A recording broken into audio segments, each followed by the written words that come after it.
Afrikaner lobby group AfriForum says it will sue the Gauteng Education MEC for defamation. This follows a claim by MEC Panyaza Lesufi that AfriForum had been following him and his family and was trying to assassinate him. Now, AfriForum's Deputy CEO Ernst Roots is here to discuss this with us. Ernst, a very good evening.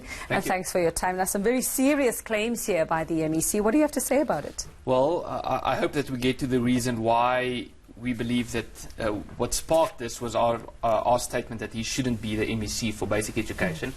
But our response to this is it could only be, him making that claim could only be one of two things.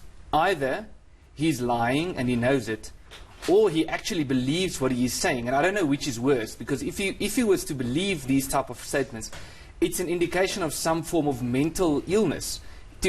To hallucinate to such an extent. Either, it doesn't matter which of the two it is, it still indicates that he's not fit and proper to be the MEC for basic education. Have you ever had any conversation with him about this? Has there been any face-to-face discussions? Because I know, having had the MEC here many times, and the one interview we had, we spoke about him actually taking Afrikaans lessons so that he can be more in touch with the Afrikaans community. So I'm just wondering if has there been any kind of dialogue between you guys? Well, we've had dialogue with him earlier, but there hasn't been dialogue recently. Not since you called for him to not be the MEC? Yes, okay. Yes, no, there hasn't been. Not since then. Yeah. So, other than you probably saying that it might be a sign of mental illness, which I'm not sure he's not going to take very kindly to anyway, why would you think that he would be that upset about it? I mean, it's all fair in love and politics, I suppose, and that's what it is. Well, I think the reason why he's so upset is because AfriForum is calling for him to step down, and because we gave proper reasons why he should step down, why he's not fit to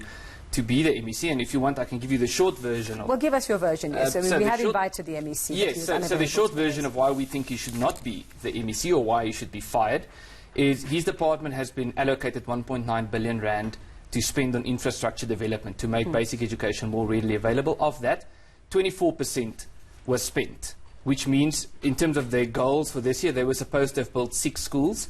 They were only able to complete 1. They were supposed to have built 175 classrooms. They only built 42. They were supposed to have built 60 preschool classrooms. They only built 5. They were supposed to have built 30 specialist rooms. They only built 5.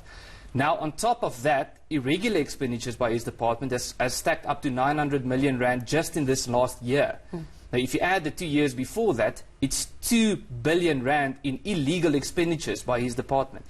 And then you can add to that the complete state of chaos with the online registration system, with literally tens of thousands of children, as we speak, who still don't have placement. And then I haven't even gotten to the race baiting, the fake news, the media spectacles at the expense of the children and the teachers. Okay, so where do you go from here? I mean, in terms of wanting to sue, aren't you curious as to why he would actually make this allegation? For him to make a claim like this, that AfriForum has been following him around, has been hacking his bank account, we don't operate like that. We operate within the framework of the Constitution, that we're trying to assassinate him. It's very, very serious allegations, and if he has evidence to that effect, which we know he doesn't have because it's not true, then it would be easy for him to just prove himself in a court of law. We regard this as a very, very gross case of defamation, so we will be taking legal steps, and then he can provide his evidence.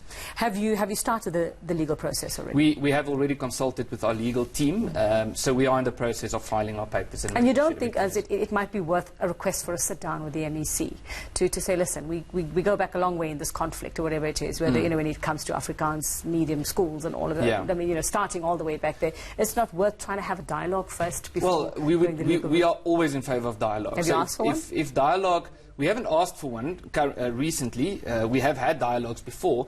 The reason why we don't think that would be a solution now is because the numbers speak for themselves. He's clearly not fit for the task to be MEC of basic education in Gauteng or in any province, just because it's clear, it's on paper. What was he supposed to have done? What was the money that was given to him?